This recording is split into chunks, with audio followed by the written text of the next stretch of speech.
ہم نے اپنی پچھلی ویڈیو میں بات اس پر ختم کی تھی کہ یکم مارچ 1971 کی دوپہر کو جنرل یحییٰ خان کی جانب سے 3 مارچ کو ہونے والے قومی اسمبلی کے اجلاس کو ملتوی کرنے کے اعلان کے بعد مشرقی پاکستان میں کیا قیامت ٹوٹی تھی۔ لیکن ہم اس پر بات شروع کرنے سے پہلے ذرا تھوڑی دیر کے لیے منظرنامہ بدلتے ہیں اور اپنی توجہ اس واقعے کی طرف لے جاتے ہیں جو اس سے 1 ماہ 2 دن پہلے ہوا تھا، جس نے چند دنوں کے لیے ملک کے اخباروں میں ایک بڑی سینسیشن پیدا کی تھی، لیکن جلد ہی اسے بھلا دیا گیا تھا اور ملک کے لوگوں کی توجہ دوبارہ ایک بار پھر مجیب، یحییٰ اور بھٹو کے ٹرائنگل پر مرکوز ہو گئی تھی۔ یہ واقعہ لاہور میں ہوا تھا۔ یہ 30 جنوری 1971 کی ایک سرد دوپہر تھی جب لاہور ایئرپورٹ پر انڈین ایئر لائن کا ایک چھوٹا سا فوکر جہاز اتارا گیا تھا۔ انڈین ایئر لائن کی یہ ڈومیسٹک پرواز 32 مسافروں کے ساتھ سری نگر سے جموں کے لیے روانہ ہوئی تھی، لیکن راستے میں اسے 2 کشمیری مجاہدین آزادی نے لکڑی کی ایک کھلونا پستول کو دکھا کر اغوا کر کے لاہور لے آئے تھے۔ یہ 18 سالہ 2 کشمیری مجاہد آزادی کشمیر کی آزادی کی تنظیم نیشنل لبریشن فرنٹ NLF کے مجاہد تھے، جن کے رہنما مشہور کشمیری لیڈر مقبول بٹ اور امان اللہ تھے۔ ہاشم قریشی نے انڈین ایئر لائن کی اس پرواز کے مسافروں کی رہائی کے عوض ہندوستان میں قید NLF کے 34 مجاہدین آزادی کی رہائی کا مطالبہ کیا تھا۔ یہ 2 کشمیری مجاہدین آزادی جلد ہی زندہ دلانے لاہور اور پاکستان کے عوام کے دلوں کی دھڑکن بن گئے تھے، بالکل اسی طرح جیسے 1.5 سال پہلے ساری دنیا میں تہلکہ مچا دینے والی فلسطین کی مجاہد آزادی لیلا خالد بنی تھی، جس نے امریکی ایئر لائن TWA کی ایک پرواز اغوا کی تھی، اور پھر اس سے صرف 4 ماہ پہلے ستمبر 1970 میں دوبارہ ایک اسرائیلی ایئر لائن کا جہاز اغوا کیا تھا۔ ہاشم اور اشرف قریشی کو شاباش دینے اور ان کے ساتھ تصویریں کھنچوانے کے لیے ذوالفقار علی بھٹو بھی اچانک لاہور ایئرپورٹ پر پہنچ گئے اور ان کشمیری مجاہدین آزادی کو ہار پھول پہنا کر شاندار خیر مقدم کیا گیا۔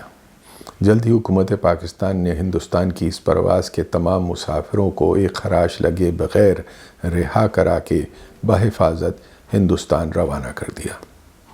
لیکن ذوالفقار علی بھٹو سے ملاقات کرنے کے بعد ہاشم قریشی نے پراسرار طور پر ہندوستانی ایئر لائن کے جہاز گنگا کو آگ لگا دی۔ ہندوستان کی حکومت نے گنگا جہاز کے اغوا کرنے اور اس کو آگ لگانے کا الزام پاکستان کی انٹیلیجنس ایجنسیوں پر لگا کر ہندوستان پر سے پاکستانی پروازوں کے گزرنے پر پابندی لگا دی، جس کی وجہ سے پاکستانی پروازوں کو ڈھاکہ جانے کے لیے اب ہندوستان کا پورا چکر کاٹ کر کولمبو کے راستے سے جانے میں 8-9 گھنٹے لگنے لگے، اور ان پروازوں کی فیول کاسٹ بھی بہت بڑھ گئی، اور کولمبو پر مناسب ری فیولنگ کا انتظام نہ کرنے کی وجہ سے پاکستان کو اپنا انتظام خود کرنا پڑا۔ چند مہینوں کے بعد پاکستان کی حکومت نے ہاشم قریشی اور اشرف قریشی اور ان کے ساتھ نیشنل لبریشن فرنٹ کے کچھ اور کشمیری رہنماؤں کو یہ الزام لگا کر گرفتار کیا کہ وہ ہندوستان کی خفیہ ایجنسی را کی جانب سے گنگا جہاز کو اغوا کر کے لاہور لانے اور اسے آگ لگانے کے منصوبے میں شریک تھے، تاکہ پاکستانی پروازوں کی ہندوستان پر سے گزرنے پر پابندی لگا دی جائے۔ اس الزام میں کتنا سچ تھا اور کتنا نہیں، ایسے حقائق عموماً عام لوگوں کے سامنے کبھی نہیں آتے۔ لیکن میں اس مقدمے میں گرفتار ہونے والے نیشنل لبریشن فرنٹ، جو بعد میں آزاد جموں کشمیر لبریشن فرنٹ بنی، اس کے مرکزی رہنماؤں کے ساتھ کچھ برس بعد ہونے والی اپنی کئی ذاتی ملاقاتوں کی بنا پر یہ کہہ سکتا ہوں کہ قوی امکان یہ ہے کہ کشمیر کی مکمل آزادی کی جنگ لڑنے والے نیشنل لبریشن فرنٹ کے کچھ کارکن ڈبل ایجنٹ کے طور پر اور مقبول بٹ جیسے رہنما نادانستگی میں اس میں استعمال ہوئے، اور بھٹو ایسے موقعوں پر اپنی مقبولیت کے لیے سیاسی فائدہ اٹھانے کی اپنی مخصوص عادت کی وجہ سے سیانے کوے بن کر اس میں کود پڑے اور مفت کی بدنامی مول لی۔ اور اس معاملے میں سب سے بڑے لوزر حکومت پاکستان اور کشمیر کی تحریک آزادی بنی۔ پاکستانی جیل سے رہا ہونے کے بعد کشمیری مجاہد آزادی مقبول بٹ کو 1976 میں دوبارہ جہاد کے لیے ہندوستان میں داخل ہونے کے بعد گرفتار کر کے دہلی کے قریب تہاڑ جیل میں پھانسی دے دی گئی۔ مقبول بٹ وہ انوکھا اور بدقسمت مجاہد آزادی تھا جسے ہاشم قریشی کے ساتھ بیک وقت پاکستان میں ہندوستان کا ایجنٹ ہونے اور ہندوستان میں پاکستان کا ایجنٹ ہونے کے الزام میں غداری کے مقدمے کا سامنا کرنا پڑا۔ مقبول بٹ تو پھانسی چڑھ گیا، لیکن گنگا جہاز کو اغوا کرنے والا ہاشم قریشی آج بھی سری نگر میں ایک صحافی اور مقامی رہنما کے طور پر رہ رہا ہے، لیکن یہ ایک الگ کہانی ہے۔ گنگا جہاز کا اغوا اور پاکستانی پروازوں پر پابندی مشرقی پاکستان کے بنگلہ دیش بننے میں ہندوستانی حکومت کے کردار کی کہانی،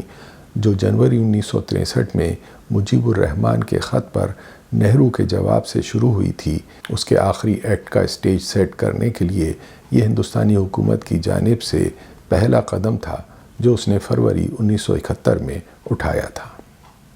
پاکستانی پروازوں کے براہ راست ڈھاکہ جانے پر پابندی نے مارچ 1971 کے بعد مشرقی پاکستان میں محصور پاکستانی فوجوں کو کمک پہنچانے کے آپریشن میں شدید مشکلات کا اہم کردار ادا کیا، جس کی وجہ سے مشرقی پاکستان میں نومبر دسمبر 1971 میں ہندوستان کے ساتھ جنگ میں پاکستانی فوج کی فائٹنگ کیپیبلٹی شدید متاثر ہوئی۔ 1 مارچ کو قومی اسمبلی کا اجلاس پوسٹ پون کرنے کے اعلان کے ساتھ گورنر احسن کو ان کے عہدے سے سبکدوش کر دیا گیا اور ان کا چارج وقتی طور پر مشرقی کمانڈ کے سربراہ صاحبزادہ یعقوب علی خان کے حوالے کر دیا گیا تھا۔ جنرل یحییٰ خان کی جانب سے پڑھے گئے اس اعلان کے جواب میں، جسے بقول پروفیسر چودھری کے ان کے ایک دھیمے اور معتدل ڈرافٹ کو رد کر کے جنرل پیرزادہ اور بھٹو نے خود ڈرافٹ کیا تھا، مجیب الرحمان نے بھی مشرقی پاکستان میں 7 دن کی مکمل ہڑتال کرنے اور اس کے بعد پلٹن میدان میں اپنا فائنل فیصلہ سنانے کا اعلان کر دیا۔ اگرچہ مجیب الرحمان نے بین الاقوامی پریس کے لیے اس پہیہ جام ہڑتال کو ایک پیسفل نان وائلنٹ موومنٹ کہا تھا، لیکن اس وقت بازاروں اور رہائشی محلوں میں بھڑکنے والی آگ اور اس میں سے اٹھنے والا دھواں، ڈھاکہ میں جناح ایونیو پر مغربی پاکستانی تاجروں کی دکانوں اور قرب و جوار میں ان کی فیکٹریوں اور قیام پاکستان کے وقت سے وہاں بسنے والے بہاریوں کے گھروں سے اٹھ رہا تھا۔ ڈھاکہ، چٹاگانگ، جیسور، سلہٹ، رنگپور اور کومیلا جیسے شہروں، قصبوں اور دیہاتوں میں جو اب تک برائے نام حکومت پاکستان کا نشان تھا، وہ بھی اب مکمل طور پر مٹ چکا تھا۔ جن شہروں اور قصبوں میں فوجی چھاونیاں نہیں تھیں، وہاں تو عوامی لیگ کے مسلح جتھوں کا مکمل اور بلا روک ٹوک راج تھا۔ عدالتوں میں چیف جسٹس اور ججز سمیت تمام سرکاری اور غیر سرکاری اداروں، دفتروں، PIA، railway, T V station اور ریڈیو پاکستان میں تمام ملازم اور اہلکار اپنے دفتر کا کام چھوڑ کر باہر سڑکوں پر جا چکے تھے۔ 2 مارچ کو بنگالی چیف سیکرٹری شفیع الاعظم اور IG پولیس کی جانب سے بار بار پیغام اور اصرار پر کہ شہر میں فوری طور پر کرفیو لگا کر فوجی دستے باہر نکل کر امن قائم کریں، لیکن جب اس کا اطمینان کر لینے کے بعد کہ اس میں شیخ مجیب الرحمان کی منشا بھی شامل ہے، کچھ فوجی دستے باہر نکلے تو ان پر منصوبے کے مطابق حملے ہوئے، جن کے دفاع میں 3 حملہ آور گورنر ہاؤس کے حملے کے دوران اور 3 شہر کے دوسرے علاقوں میں ہلاک ہو گئے۔ ایک ہی رات میں پاکستانی فوج کے ہاتھوں ہلاک ہو جانے والے نوجوانوں کی 6 لاشیں عوامی لیگ کی قیادت اور شاید ان کے پیچھے بیرونی مشیروں کے لیے بنگلہ دیش کی قومی آزادی کی جدوجہد کو ایک نئے مرحلے میں داخل کرنے کے لیے کافی تھیں۔ رات ہلاک ہو جانے والے نوجوانوں کے جنازے کو دوسرے روز صبح شیخ مجیب الرحمان کی قیادت میں پورے ڈھاکہ شہر میں پھیرایا گیا اور مجیب الرحمان نے بنگلہ دیش کے تمام شہریوں اور سرکاری ملازمین کو حکم دیا کہ وہ مغربی پاکستان کی غیر قانونی حکومت کے خلاف اٹھ کھڑے ہوں، لوگ ٹیکس دینا بند کر دیں اور صرف عوامی لیگ کے منتخب نمائندوں کو بنگلہ دیش کی ایک جائز حکومت کے طور پر تسلیم کریں۔ اب مجیب الرحمان نے فوری طور پر فوجی دستوں کو چھاونیوں میں واپس بلانے کا مطالبہ کر دیا اور بنگلہ دیش کا امن عامہ خود سنبھالنے کا اعلان کر دیا۔ پچھلے 23 سالوں میں جو مشرقی بنگال میں مغربی پاکستان کے خلاف غصہ جمع ہوا تھا، وہ اب ایک بکھرے ہوئے سیلاب کی طرح باہر نکل کر پورے صوبے میں رہنے والے مغربی پاکستانی تاجروں، صنعت کاروں، دکانداروں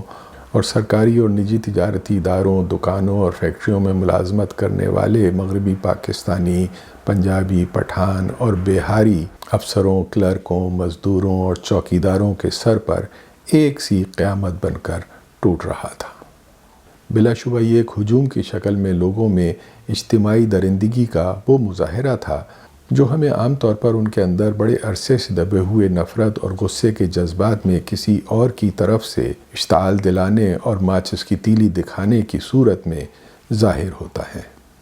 لیکن اس نوعیت کے سیاسی مقاصد اور مذہبی اور نسلی انتقام کے لیے برپا ہونے والے اس طرح کے فسادات میں جس بے قصور خاندان کے مردوں کے گلے کاٹے جا رہے ہوں اور ان کی عورتوں کی عصمت دری کے بعد انہیں بھی ہلاک کیا جا رہا ہو، ان کے لیے اس بات کی کیا اہمیت ہو سکتی ہے کہ انہیں مارنے والے ہجوم کی اجتماعی درندگی کے پیچھے ان کا غصہ کس حد تک جائز تھا اور کس حد تک ناجائز۔ لیکن اس طرح کی اجتماعی حیوانیت اور فسادات کے تمام واقعات میں ہمیشہ کی طرح اس وقت بھی بے شمار ایسی مثالیں موجود تھیں جن میں سینکڑوں مقامی بنگالیوں نے انفرادی طور پر اپنے غیر بنگالی پڑوسیوں، دوستوں اور اجنبیوں کے خاندانوں کی جانیں بچانے کی خاطر خاموشی کے ساتھ اپنی جانوں کو خطرے میں ڈالا تھا۔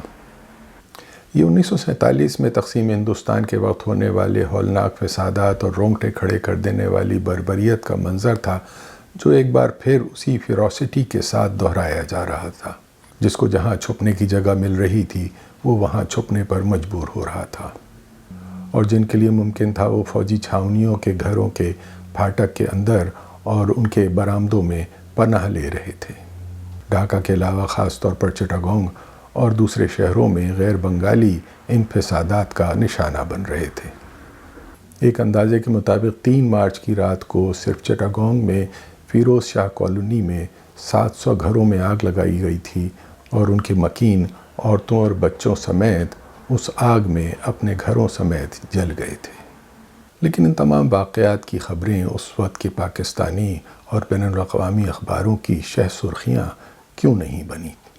اس وقت فوجی ہیڈ کوارٹر نے ان واقعات کی خبروں کا بلیک آؤٹ ایک تو یہ سوچ کر کیا کہ ان کی وجہ سے مغربی پاکستان میں بھی فسادات کی آگ نہ بھڑک جائے اور وہ بجائے مشرقی پاکستان کے حالات سنبھالنے کے مغربی پاکستان کے حالات سنبھالنے میں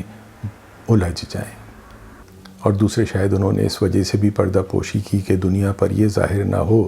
کہ وہ مشرقی پاکستان میں حالات کنٹرول کرنے کے قابل نہیں رہے ہیں، اور ان میں سے کچھ کو یہ اندیشہ تھا کہ ایسا کرنے سے صرف اور صرف مذہب کی بنیاد پر ان کے بنائے ہوئے 2 قومی نظریے کو ٹھیس نہ پہنچے، جن میں اس وقت کے وزیر اطلاعات نواب زادہ جنرل شیر علی خان اور جماعت اسلامی سے متعلق کچھ لوگ تھے۔ اس کے برعکس عوامی لیگ اور ہندوستان کے پریس نے، جس نے بلا شبہ پچھلے کئی برسوں سے بنگلہ دیش کی آزادی کا ایک بہت مؤثر اور منظم میڈیا محاذ سنبھالا ہوا تھا، انہوں نے ان خبروں کو اس لیے تشہیر نہیں دی کہ وہ ان کے مفاد میں نہیں تھا، اور اس طرح اس بارے میں خبریں مین اسٹریم میڈیا میں نہیں آ سکیں۔ مشرقی پاکستان کے ان بہاری خاندانوں کے سروں پر ٹوٹنے والی اس قیامت کی کہانی کو سنانے والا اور اس کو سننے والا آج بھی کوئی نہیں ہے۔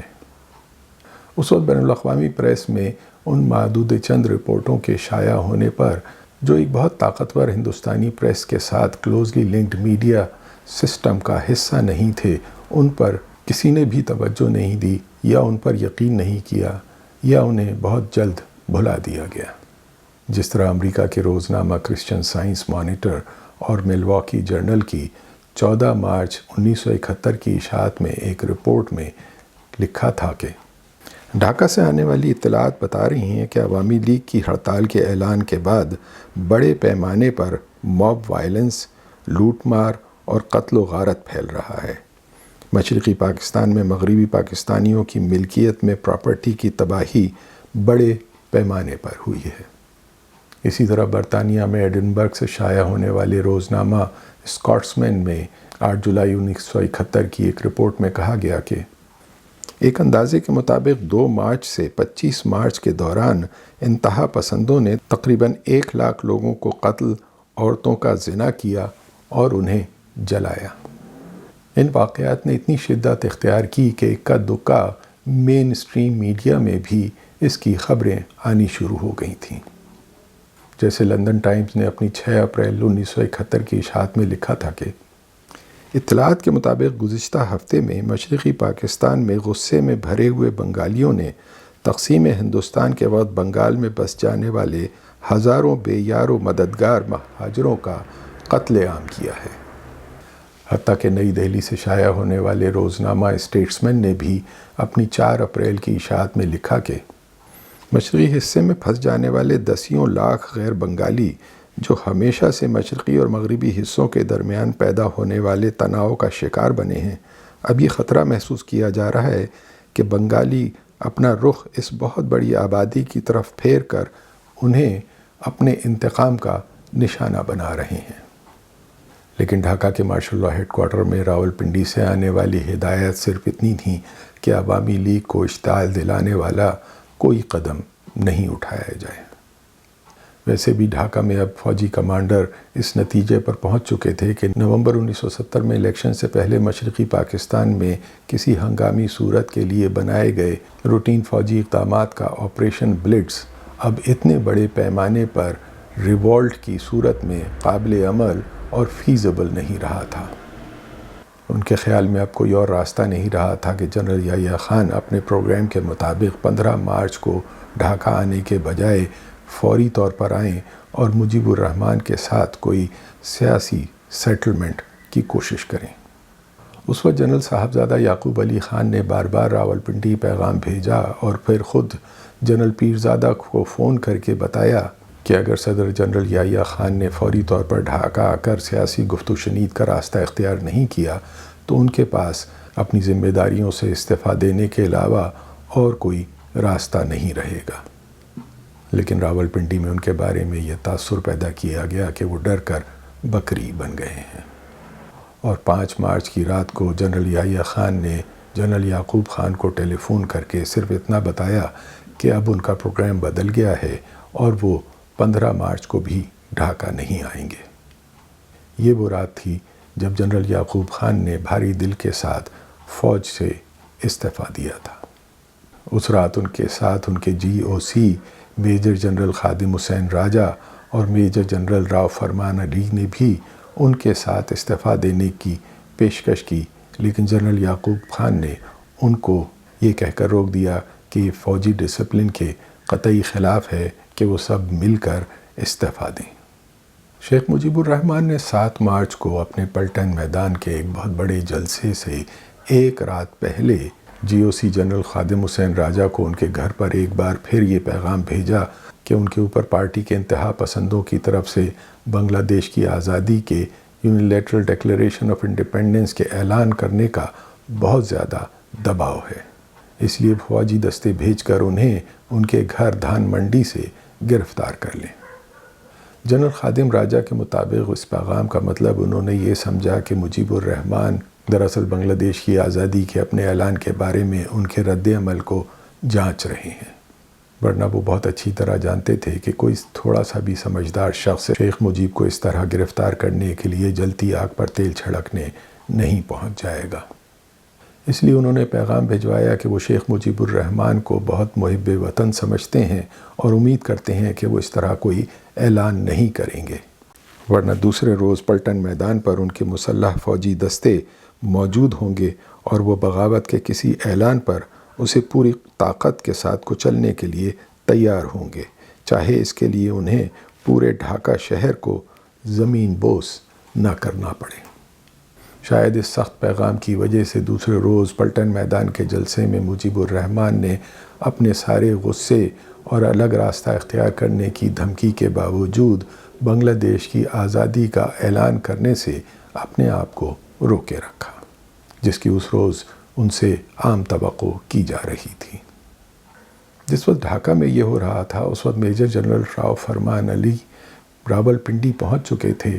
جنہیں فوری طور پر ڈھاکہ سے راولپنڈی اس لیے بھیجا گیا تھا کہ وہ جنرل یحییٰ خان کو اصل صورتحال سے آگاہ کریں اور انہیں اس بات پر راضی کرنے کی کوشش کریں کہ وہ ڈھاکہ فوری طور پر آئیں اور مجیب الرحمان کے ساتھ کوئی نیگوشیٹڈ سیٹلمنٹ کرنے کی کوشش کریں۔ اس وقت جنرل یحییٰ خان نے راؤ فرمان علی سے پنڈی میں کہا تھا کہ بچو، مجھے اپنے بیس کے بارے میں سوچنا ہے، مجھے مغربی پاکستان کے بارے میں سوچنا ہے، میں اپنا بیس تباہ نہیں کر سکتا۔ اب جنرل یحییٰ خان نے جنرل پیرزادہ اور ذوالفقار علی بھٹو کے اعتماد کے ایک ٹف اور ان کے خیال میں بہادر جنرل ٹکہ خان کو جنرل یعقوب خان کی جگہ مشرقی کمانڈ کا سربراہ اور گورنر مقرر کر دیا تھا۔ لیکن جب جنرل ٹکہ خان 7 مارچ کی شام کو ڈھاکہ ایئرپورٹ پر اترے تو انہیں راولپنڈی میں بیٹھے ہوئے دوسرے لوگوں کی طرح قطعی اندازہ نہیں تھا کہ وہ کن حالات کا سامنا کرنے والے ہیں۔ ایئرپورٹ سے شہر جاتے ہوئے جب انہوں نے اپنے ماتحت میجر جنرل خادم حسین راجہ سے طنز اور مذاق کے ساتھ کہا کہ خادم، آخر تمہارا ڈویژن یہاں کرتا کیا رہا ہے؟ یہاں سب گڑبڑ مچی ہوئی ہے۔ اس پر جنرل راجہ نے سپاٹ لہجے میں جواب دیا کہ سر، ہم یہاں ایک قیامت سے گزرے ہیں، اب آپ آ گئے ہیں، آپ خود دیکھ لیں گے۔ اور جلدی ڈھاکہ پہنچ کر ٹکہ خان کو اس کا پہلا ذائقہ اس وقت مل گیا جب انہیں پتہ چلا کہ گورنر ہاؤس کا سارا بنگالی عملہ اپنی جگہ چھوڑ کر جا چکا ہے اور وہاں الو بول رہے ہیں۔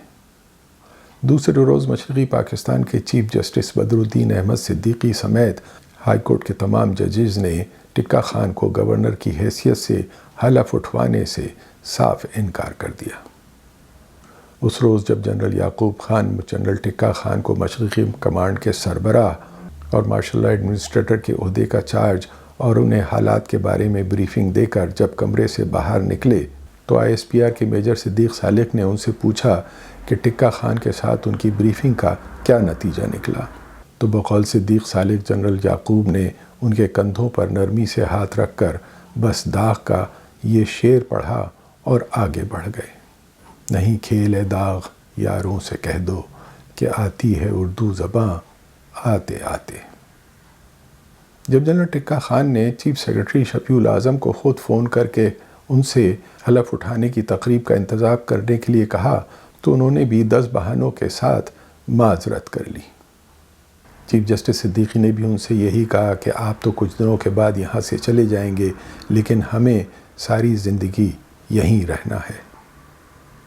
ٹکہ خان کے راولپنڈی فون کرنے کے بعد مغربی پاکستان کے چیف جسٹس کو ہنگامی طور پر ڈھاکہ ایئر لفٹ کیا گیا اور انہوں نے ٹکہ خان سے گورنر کا حلف اٹھوایا۔ لیکن اب ڈھاکہ کے گورنر ہاؤس سے احکامات جاری نہیں ہو رہے تھے، بلکہ جن احکامات پر تمام سرکاری دفاتر، ریڈیو اور ٹیلی ویژن اسٹیشن پر عمل ہو رہا تھا وہ باقاعدہ طور پر مجیب الرحمان کے گھر سے جاری ہو رہے تھے۔ جنرل ٹکہ خان نے مجیب الرحمان سے ملنے کی کوشش کی، لیکن مجیب الرحمان نے گورنمنٹ ہاؤس آنے سے صاف انکار کر دیا اور پیغام بھجوا دیا کہ اگر جنرل ٹکہ خان ان سے ملنا چاہتے ہیں تو ان کے گھر آ کر مل لیں۔ اب فوجی دستے چھاؤنیوں کی 4 دیواری کے اندر محصور ہو چکے تھے اور ان کو روزمرہ کی غذائی اجناس، سبزی، ترکاری، دودھ اور پانی کی سپلائی مکمل طور پر کاٹی جا چکی تھی، اور عوامی لیگ کے بکھرے ہوئے نوجوان سڑکوں پر پہرا دے رہے تھے کہ کوئی ٹرک یا ٹھیلا سامان لے کر اندر نہ جا سکے۔ کچھ بہت محدود تعداد میں فوجی دستے پولیس کے ساتھ چند اہم عمارتوں پر جیسے اسٹیٹ بینک، ریڈیو اور ٹی وی اسٹیشن، ٹیلی فون ایکسچینج، پاور ہاؤس وغیرہ پر تعینات تھے، لیکن ان پر کھلے عام آوازیں کسی جا رہی تھیں اور مضحکہ اڑایا جا رہا تھا۔ ڈھاکہ اور دوسرے شہروں میں مختلف مقامات پر مظاہرین اور پولیس اور فوج کے درمیان جھڑپوں میں جو لوگ ہلاک ہو رہے تھے ان کے بارے میں 10-20 گنا زیادہ تعداد بڑھا کر بنگلہ پریس میں شہ سرخیاں اور مضامین شائع ہو رہے تھے، جو ایک سسٹمیٹک طریقے سے سنسنی خیز سرخیوں کے ساتھ ہندوستانی پریس میں دوبارہ شائع ہو رہے تھے، اور ہندوستان کی وسیع عالمی نیٹ ورک کی حامل نیوز ایجنسیوں اور اخباری نمائندوں کے ذریعے انفلوئنشل انٹرنیشنل پریس میں بھی شائع ہو رہی تھیں۔ بالآخر جنرل یحییٰ خان نے اعلان کیا کہ قومی اسمبلی کا اجلاس 25 مارچ کو ڈھاکہ میں ہوگا اور وہ مجیب الرحمان سے ملاقات کے لیے 15 مارچ کو ڈھاکہ میں آئیں گے۔ 15 مارچ کی سپہر کو جب جنرل یحییٰ خان ڈھاکہ ایئرپورٹ پر اترے تو انہیں ایئرپورٹ سے ایوان صدر تک بحفاظت لے جانے کے لیے 3 کلومیٹر کی سڑک کی مکمل ناکہ بندی فوجی دستوں کے ذریعے کی گئی تھی اور احتیاطاً انہیں ہیلی کاپٹر سے بھی لے جانے کا بندوبست کیا گیا تھا، لیکن جنرل یحییٰ خان بڑے پراعتماد تھے اور انہوں نے بڑی لاپرواہی کے ساتھ ہیلی کاپٹر سے جانے کے بجائے سڑک کے راستے جانے کو ترجیح دی۔ اسی شام گورنمنٹ ہاؤس میں یحییٰ خان نے فوجی کمانڈروں کی ایک کانفرنس میں شرکت کی اور بڑے اعتماد سے کہا، آپ پریشان نہ ہوں، میں کل مجیب کو بلا کر بات چیت کروں گا اور اسے تھوڑا ٹھکانے پر لاتا ہوں۔ میں اب اسے زیادہ گھاس نہیں ڈالوں گا اور دیکھوں گا دوسرے دن تک وہ کس طرح کا رد عمل دکھاتا ہے۔ اگر اس کا دماغ تھوڑا ٹھکانے پر نہیں آیا تو میں جانتا ہوں مجھے کیا کرنا ہے۔ اس پر ہر طرف تھوڑی دیر خاموشی چھائی رہی، پھر مشرقی پاکستان کے چھوٹے سے ایئر بیس کے کمانڈر ایئر کموڈور مسعود، جو اپنے دوستوں کے حلقے میں مٹی مسعود کے نام سے مشہور تھے، کھڑے ہو کر انہوں نے بات کرنے کی اجازت چاہی۔ یحییٰ خان سے اجازت ملنے پر ایئر کموڈور مسعود نے کہا کہ سر، یہاں صورتحال بہت نازک ہے۔ یہ بنیادی طور پر ایک سیاسی مسئلہ ہے اور اسے سیاسی طور پر ہی حل ہونا چاہیے، ورنہ ہزاروں بے قصور مرد، عورتیں اور بچے اس میں مارے جائیں گے۔ یہاں بہاری مہاجروں اور مغربی پاکستانیوں کی ایک بڑی تعداد رہتی ہے۔ فوجی ایکشن کی صورت میں ان کی زندگیاں اور گھر بہت خطرے میں پڑ جائیں گے۔ بقول جنرل خادم حسین راجہ کے ایئر کموڈور مسعود کی پرجوش اور جذباتی تقریر کے دوران سب لوگ فکر مند ہو گئے اور ہال میں اس طرح کی خاموشی چھا گئی جس میں سوئی کے گرنے کی بھی آواز آ سکتی تھی۔ جنرل یحییٰ خان نے ان کی بات کچھ دیر تک خاموشی سے سنی اور پھر اپنی گہری اور بھاری بھووں کو سکیڑ کر کہا، مٹی، مجھے معلوم ہے، اور اس کے بعد کانفرنس ختم ہو گئی۔ کچھ دنوں کے بعد ایئر کموڈور مٹی مسعود کو ان کے عہدے سے فارغ کر کے مغربی پاکستان بھیج دیا گیا اور چند ہفتوں کے بعد خاموشی کے ساتھ وقت سے پہلے انہیں ریٹائر کر دیا گیا۔ بہت بعد تک مٹی مسعود کے دوست اور واقف کار ان کا ذکر بہت احترام اور محبت کے ساتھ کرتے تھے۔ اس کے بعد 16 مارچ سے 24 مارچ تک 10 دنوں کی کہانی بہت لمبی ہے۔ اس میں یحییٰ خان اور مجیب الرحمان کے درمیان کئی بار 1 to 1 تنہا ملاقاتیں بھی ہوئیں اور ان کے آئینی اور معاشی ماہرین کے درمیان مذاکرات ہوئے، جن میں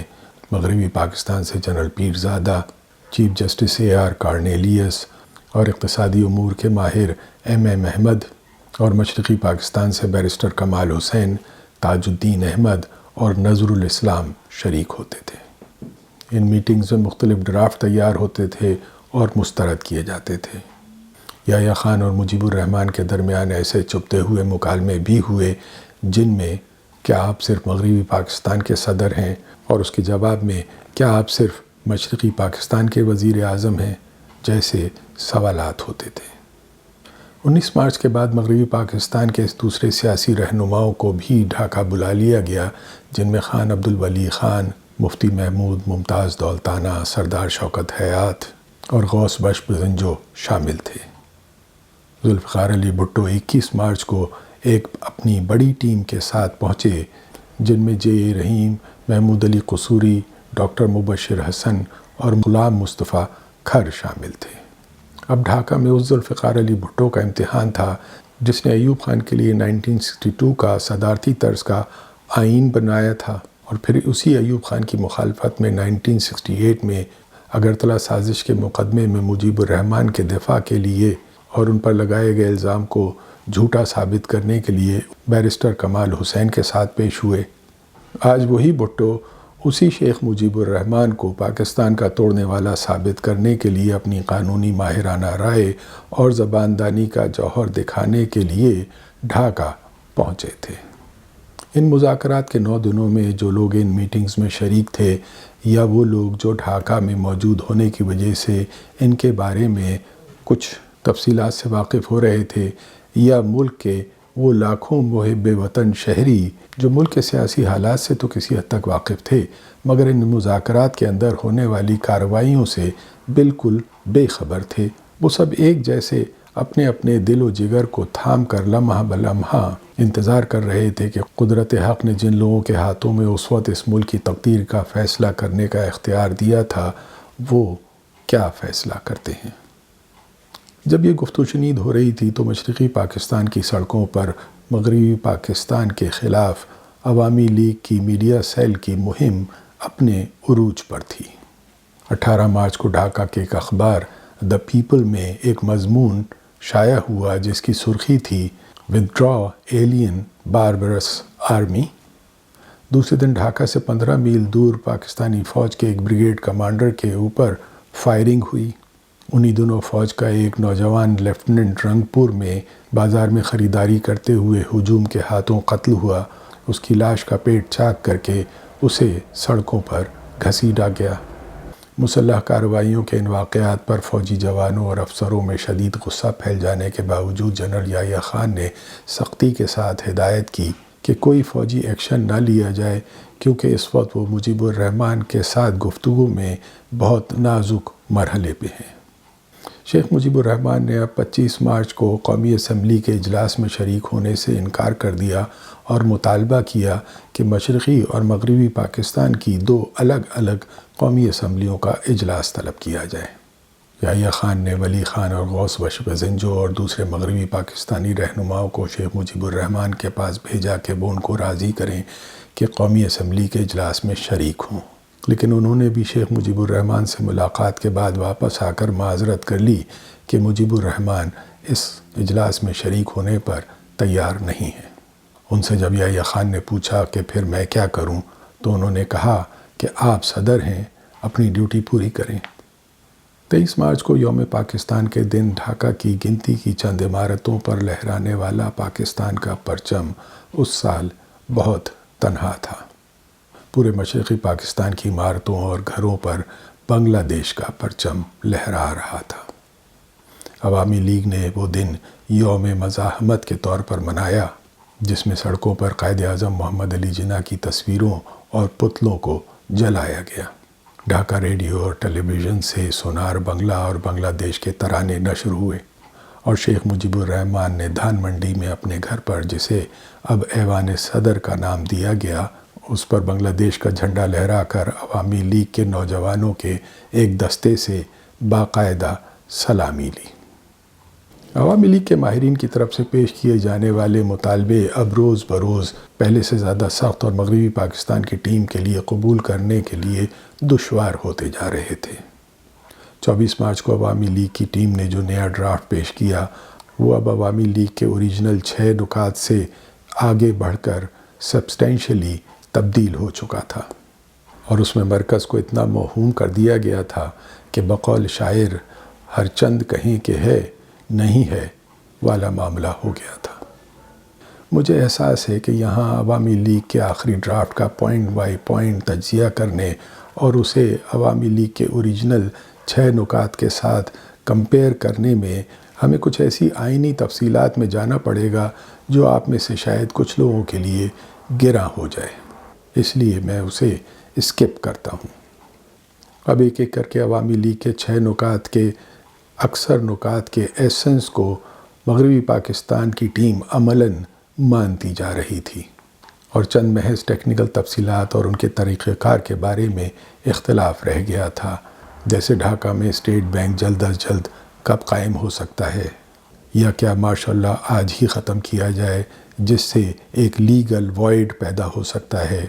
یا دوسرے روز 25 مارچ کو قومی اسمبلی کا اجلاس منعقد ہونے کے ساتھ ختم کیا جائے۔ لیکن ایسا محسوس ہوتا ہے کہ اس وقت عوامی لیگ کے وہ درپردہ آئینی ماہر اور مشیر اس پر مکمل طور پر غالب آ چکے تھے جو بنگلہ دیش کی مکمل آزادی کے علاوہ کسی اور صورت پر راضی نہیں تھے۔ اگرچہ عوامی لیگ نے یہی دعویٰ کیا تھا کہ ان کے نئے ڈرافٹ میں ان کے بنیادی مطالبات میں کوئی فرق نہیں ہے، لیکن ان سارے مذاکرات میں بتدریج اسکرو کو ٹائٹ کرنے کا مقصد یہ نظر آ رہا تھا کہ مغربی پاکستان کی ٹیم بالآخر سانس اکڑ جانے پر اپنے ہاتھ اٹھا کر مذاکرات ختم کر دینے کا اعلان کرنے کا الزام اپنے سر لے لے۔ ظاہر ہے ان مذاکرات کے بعد ان کے بارے میں دونوں فریقین جیسے مغربی پاکستان سے جنرل پیرزادہ اور ذوالفقار علی بھٹو نے عوامی لیگ کے نمائندوں پر اور بنگلہ دیش سے بیرسٹر کمال حسین اور تاج الدین وغیرہ نے جنرل پیرزادہ اور بھٹو پر ان مذاکرات کو ناکام بنانے اور سابوتاژ کرنے کا الزام لگایا تھا۔ ذوالفقار علی بھٹو نے سقوط ڈھاکہ سے ایک مہینہ پہلے نومبر 1971 کو اپنی کتاب دی گریٹ ٹریجڈی میں لکھا کہ مجیب الرحمن نے تنہائی میں ان سے ملاقات میں یہ پیشکش کی تھی کہ وہ مغربی پاکستان کے وزیر اعظم بن جائیں اور مشرقی پاکستان کو مجیب کے لیے چھوڑ دیں۔ لیکن یہ ضرور ہے کہ اس دوران صدر یحییٰ ایک فوجی جنرل کی حیثیت سے اپنے صبر کا دامن چھوڑ رہے تھے اور کسی ہنگامی حالت میں ایک کنٹینجنسی پلان بنانے کا سوچ رہے تھے۔ انہوں نے 17 مارچ کی شام کو مجیب الرحمن سے میٹنگ کے بعد جنرل ٹکا سے مجیب الرحمن کے بارے میں ایک نامناسب لفظ استعمال کرتے ہوئے کہا تھا کہ وہ ٹھیک رویہ نہیں دکھا رہا ہے، تم اپنی تیاری کر لو۔ ویسے تو جو لوگ فوج، پولیس اور سیکیورٹی ایجنسیوں کے اداروں میں آپس کی نجی اور غیر رسمی گفتگو کے انداز کو قریب سے جانتے ہیں، انہیں معلوم ہے کہ اس طرح کے ایکسپلیٹیوز لفظ روزمرہ گفتگو میں استعمال کرنا ایک عام بات ہے۔ یہ لوگ اپنی آپس کی گفتگو میں اپنے قریبی کولیگز کے لیے بھی باسٹرڈ اور بلائٹر کے لفظ عام طور پر استعمال کرتے ہیں، جو شاید برٹش فوجی اور سول سروس کی پرانی روایت ہے۔ لیکن اس زمانے کے ایکسپلوسو سیاسی حالات میں اس طرح کی باتیں چھپتی نہیں تھیں اور چبھتی بھی زیادہ تھیں، اور ان کی رپورٹس یقیناً جلتی پر تیل کا کام کر رہی تھیں۔ جنرل ٹکا خان کی ہدایت پر میجر جنرل خادم حسین راجہ اور میجر جنرل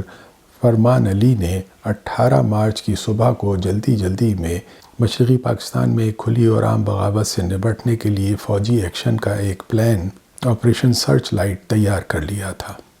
جس کے مطابق ڈھاکہ میں جنرل فرمان علی کو عوامی لیگ کے مسلح جتھوں کو ڈس آرم کرنا تھا اور شہر میں ان کے ہتھیاروں کو اپنے کنٹرول میں لینے یا تباہ کرنے کی ذمہ داری لینی تھی، اور جنرل خادم کو ڈھاکہ کے باہر دوسرے شہروں اور چھاؤنیوں میں حالات کو اپنے کنٹرول میں لینا تھا۔ اس پلان کے مطابق اس وقت مشرقی پاکستان کے حالات کی روشنی میں اس بات کا امکان واضح تھا کہ آپریشن شروع ہونے اور کھلی بغاوت کے اعلان کے فوراً بعد مشرقی پاکستان کی 8 چھاؤنیوں میں بکھری ہوئی ایسٹ بنگال ریجیمنٹ اور دوسری ریجیمنٹ میں بنگالی افسروں اور جوانوں کی ایک بڑی تعداد اس بغاوت میں شامل ہو سکتی تھی، اور اس لیے اس آپریشن میں سب سے پہلے ان سے ہتھیار واپس لینا شامل تھا، اور مغربی پاکستان کی ٹیم کے ساتھ مذاکرات میں شامل عوامی لیگ کی پوری قیادت کو اپنی پروٹیکٹیو کسٹڈی میں لینا بھی شامل تھا۔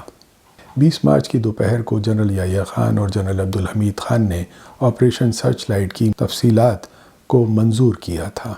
لیکن جنرل عبدالحمید خان نے اس میں سے بنگالی ریجیمنٹ سے ہتھیار احتیاطاً واپس لینے کا نقطہ یہ کہہ کر نکال دیا تھا کہ اس سے پاکستانی فوج کے موریل اور ڈسپلن پر بہت بڑا دھبا آئے گا،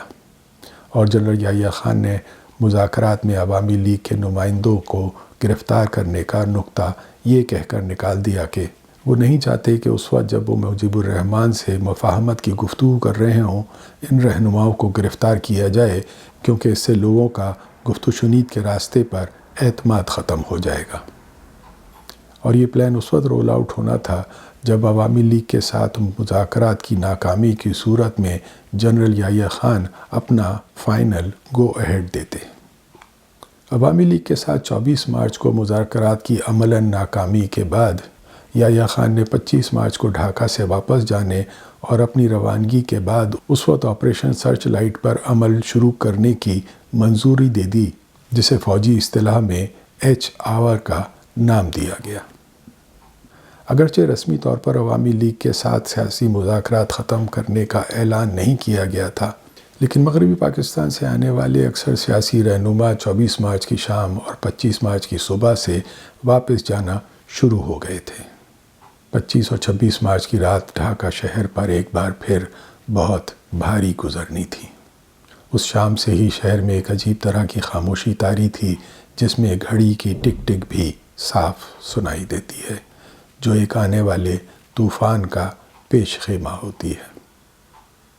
اس رات اور اس کے بعد تقریباً اگلے 1 مہینے تک ڈھاکہ شہر اور مشرقی پاکستان کے دوسرے شہروں اور قصبوں میں فوجی جوانوں اور ان کے پیچھے غصے اور انتقام میں بھرے ہوئے بہاری نوجوانوں کے ہاتھوں عوامی لیگ کے مسلح جتھوں کے ساتھ ساتھ بہت سارے مقامات پر سینکڑوں بے قصور بنگالیوں پر بھی اسی طرح کی قیامت ٹوٹی جیسی 3 ہفتے پہلے بے قصور بہاریوں پر ٹوٹی تھی۔ اب یہ تکلیف دہ فیصلہ کون کر سکتا ہے کہ ان میں کس کا خون زیادہ سرخ تھا اور کس کا خون بہانے کا دوسرے کے پاس جواز تھا۔ بنگلہ دیش کے سبززار ایک بار پھر جیتے جاگتے خون سے سرخ ہونے والے تھے، جن کے دھبے بقول فیض احمد فیض نہ جانے کتنی برساتوں کے بعد دھلیں گے۔